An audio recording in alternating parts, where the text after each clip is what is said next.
Selamat datang dalam sesi bacaan buku harian Santa Faustina.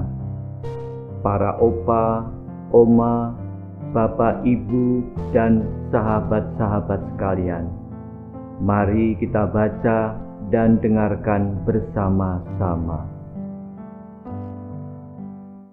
Buku harian Santa Faustina nomor 251 sampai 255. Sesudah Kaul kekal, aku tinggal di Krakow sepanjang bulan Mei, sebab belum diputuskan apakah aku harus pergi ke Rabka atau ke Vilnius.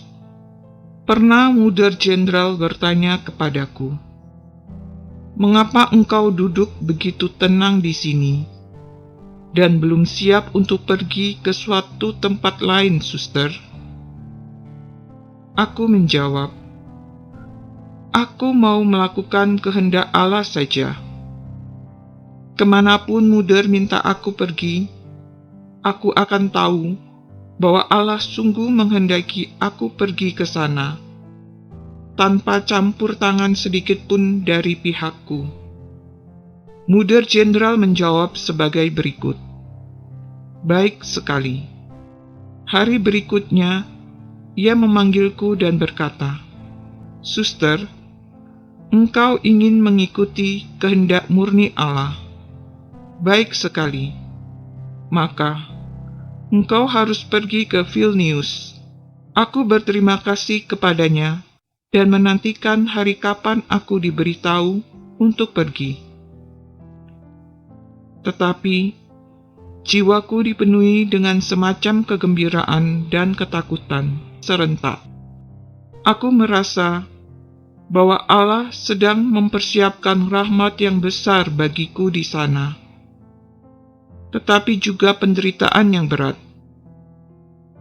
Tetapi, aku masih tinggal di Krakow sampai 27 Mei. Karena aku tidak memiliki tugas yang tetap, aku hanya membantu di kebun.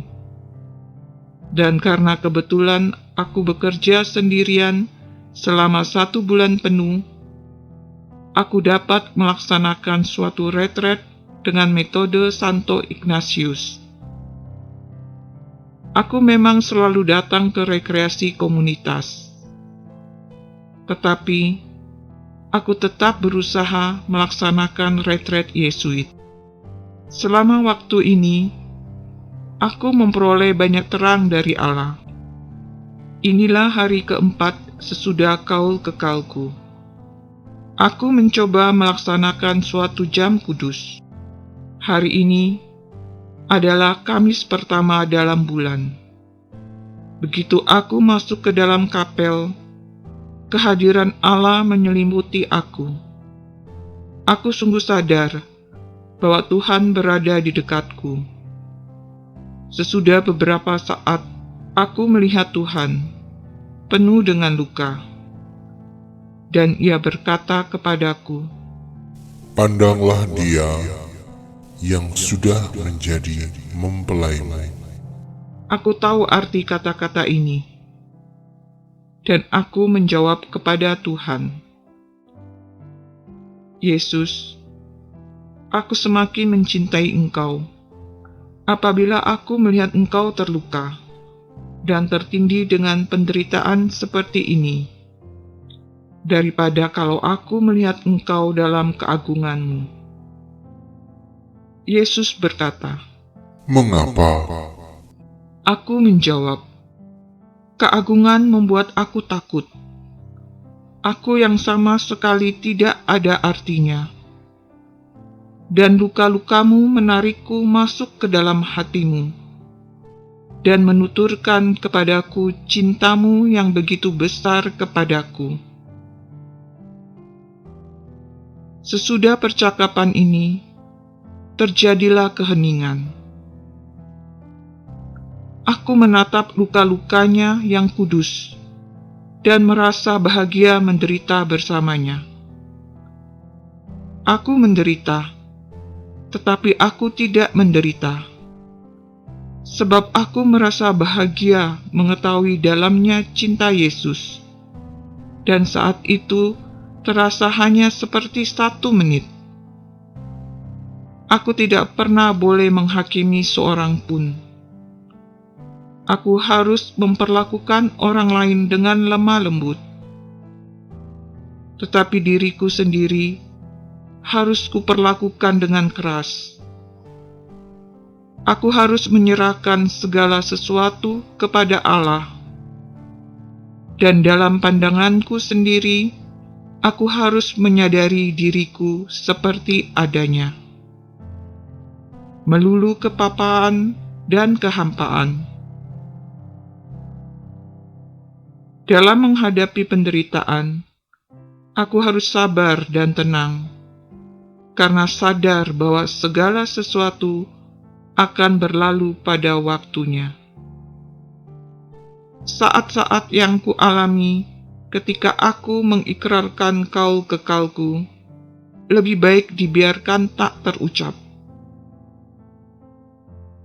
Aku ada di dalam Dia, dan Dia ada di dalam aku. Pada saat Bapak Uskup mengenakan cincin pada jariku, Allah merasuki diriku sepenuhnya. Dan karena aku tidak mampu mengungkapkan indahnya saat itu, aku akan tetap diam mengenai hal itu. Sejak kaul kekal itu, hubunganku dengan Allah telah menjadi lebih mesra daripada sebelumnya. Aku merasa bahwa aku mencintai Allah dan bahwa Ia mencintai aku. Karena sudah pernah mengecap Allah, jiwaku tidak dapat hidup tanpa Dia. 1 jam berada di kaki altar dalam kegersangan roh yang paling besar lebih menyenangkan hatiku daripada 100 tahun kenikmatan duniawi. Aku lebih senang berada di dalam biara sebagai orang yang dipermainkan dan sama sekali tidak dihargai, daripada menjadi seorang ratu di dunia. Aku akan menyembunyikan dari pandangan manusia kebaikan apapun yang aku lakukan, sehingga hanya Allah yang boleh menjadi ganjaranku. Aku ingin menjadi seperti bunga violet mungil yang tersembunyi di balik rerumputan. Ia tidak melukai kaki orang yang menginjaknya, tetapi selalu menyebarkan keharuman dengan melupakan diri sendiri sama sekali. Ia berusaha menyenangkan orang yang menghimpitnya di bawah kaki. Bagi kodrat manusia, ini memang sangat sulit, tetapi rahmat Allah akan datang membawa bantuan. Demikian telah kita baca dan dengarkan bersama-sama buku harian Santa Faustina hari ini. Kita akan lanjutkan bersama-sama besok di waktu yang sama. Berkah dalam.